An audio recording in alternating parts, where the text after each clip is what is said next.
Well, hello, my YouTube friends and family. So, we are on lot 17 today of 10 books for $2 in romance. This one here is the good book because I've read this one. Judith Krantz writes awesome books. So, anyways, this book is called Scruples by Judith Krantz. It's a 1978 copyright. This is what it looks like. Definitely well loved. And the back says, for the synopsis, Scruples, the ultimate romance, the spellbinding story of the rise of a fascinating woman from fat, unhappy, poor relative of an aristocratic Boston family to a unique position among the super beautiful and the super rich. A woman who gets everything she wanted: fame, wealth, power, and love. This was an awesome book. The next book we have is called Surrender to Ecstasy. This is by Rochelle Wayne.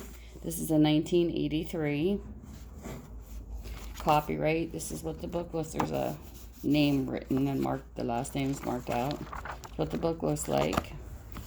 And it says, I want to love you, not hurt you. The stranger softly murmured into Amelia's delicate ear. From the moment on, all the golden-haired beauty could think about was the pleasure he brought her when he sneaked into her bed, showing her the ecstasy that could be found in a kiss and completely arousing her desire. If only she could see his face. If only she knew his name. She had no idea that he was her enemy. A tall, handsome confederate who came into her unhappy life, stole her heart, would find a way to make her his own. I want to hold you, not possess you, Amelia whispered at her phantom lover. After her phantom lover had gone, but all James Henry could think about was his mission: to spy on the Union. To become hopelessly enamored with the seductive northern vixen was not in his plan. Yet when he held her in his arms, caressed her warm velvety flesh, his body exploded with glorious rapture. Of all thoughts of war were forgotten. He longed to reveal his identity, but knew the truth would destroy their love. Only in the throes of passion could he conquer her completely. Only in his powerful embrace would she surrender to ecstasy. Sounds like an interesting book. Okay. The next book is called Lydia. It's called Lydia or Love in Town by Clare, Darcy. This is in 1973. This is what the book looks like.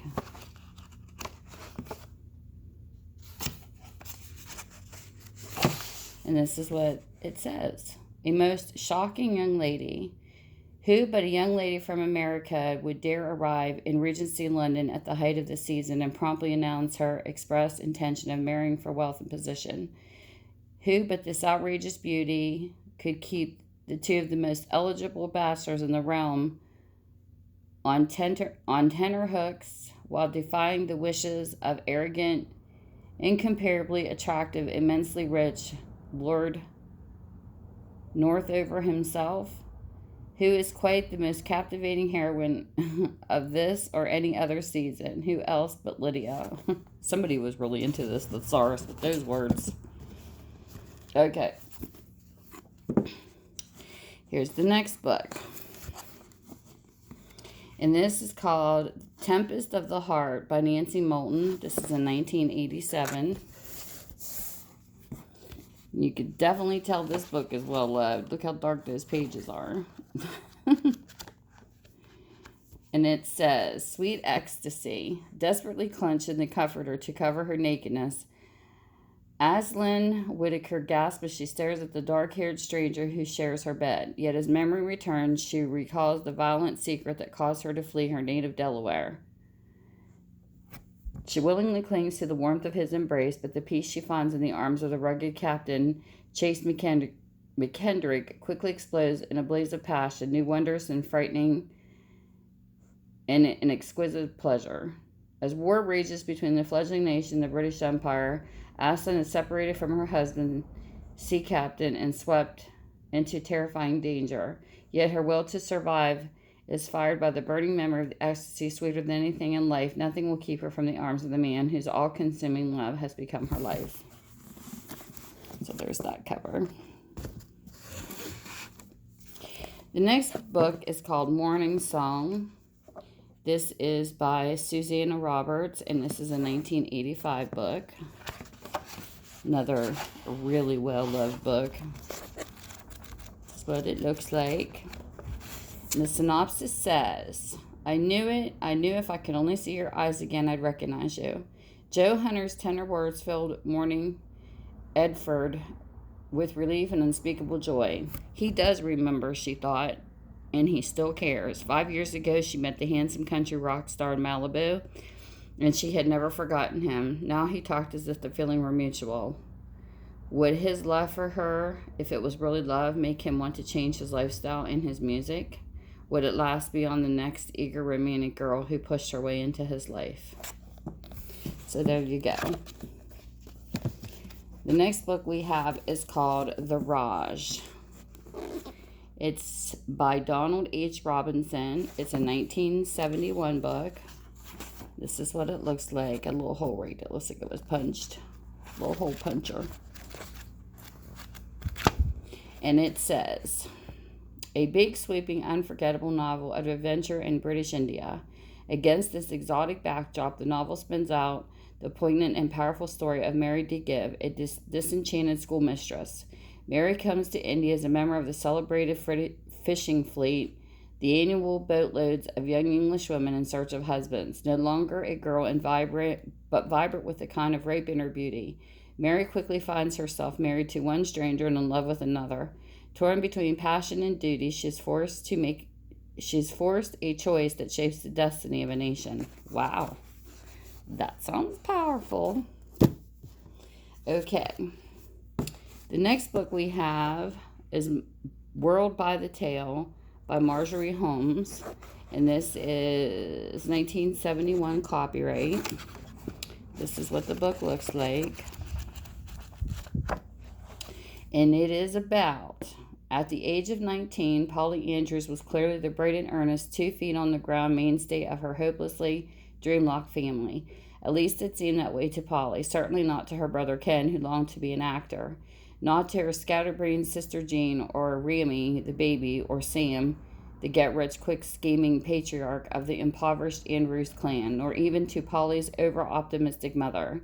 None of the vain, extravagant poverty-stricken Andrews knew it, but Polly was hell-bent for success. Theirs as well as hers. The only question was, when it came to choosing between a fabulous law career and family loyalty, between a rich and powerful beau and a penniless and good-hearted boy, would Polly prove to Andrews to make the right choice? Ooh, that sounds good. The next book is called Arielle, and this is by Annabel Erwin. This is a 1979 book. And this is what this book looks like. Love these dark pages. They look coffee-dyed. Okay. She must never forget her mother is of nobility. Only the yellowed scrape of paper bearing these words told Arielle of her heritage. The note and the jeweled dagger she now tucked at her waist were the only legacy from the dying man who left her at the inn when she was 4. They were enough with her own beauty and spirit to set Arielle planning. She would escape to America, conquer men with her charm and society with her skill. All scullery wenches have such dreams, but when she was of nobility, she would make them all come true.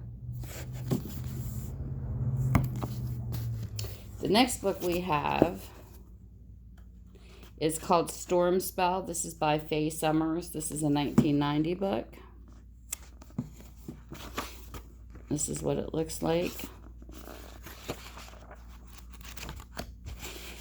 And it says, Catherine Presentine came from a family of ne'er-do-wells, villains who would stoop at anything for gain. So when Charles de Mornay returned to Craigswell Hall to find the beautiful young widow in control of his inheritance, he was appalled. Commanding and arrogant, he burned to put her in her place, and soon discovered a way to do it. Beneath the onslaught of his fiery kisses, Catherine's icy reserve melted, and she was helpless to resist his heated caress. Before either knew what was happening, they were embroiled in a stormy affair that would scandalize London's aristocracy and alter their love lives forever. Sounds ornery. Okay. The next book we have is The Road to Paradise Island. Road to Paradise Island. This is by Victoria Holt, and the book is in 1985. This is what the book looks like. And it says, an Alice Mallory, sheltered daughter of a family of mapmakers, is thrown into a world of intrigue and high adventure when she discovers the cryptic diary of her long-dead ancestor. Along with the diary is a map of a mysterious far-off island. Philip, Annalise's brother, is fascinated by the island's promise of incomparable riches and leaves in search of it, but months pass without a word from Philip, and Annalise, determined to learn the secrets of the diary, desperate to find her brother, begins a journey that leads her through the world's most exotic outposts.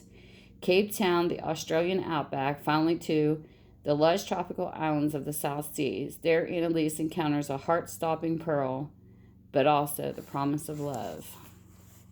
Ooh, an adventure. So anyways, this will be lot 17, and if anybody's interested, you can contact me via email or through my Facebook page, Almenda's Bookstore and More. Contact me through Messenger if you're interested. Hopefully, if I don't answer you, that means I don't get the message, because I'm pretty good about answering my messages pretty fast on my Messenger. But there you go. And I posted in my Etsy store, so it's all for shipping. So you guys have a great day, and thank you for spending your time with me. And I will see you soon. Bye. Mwah.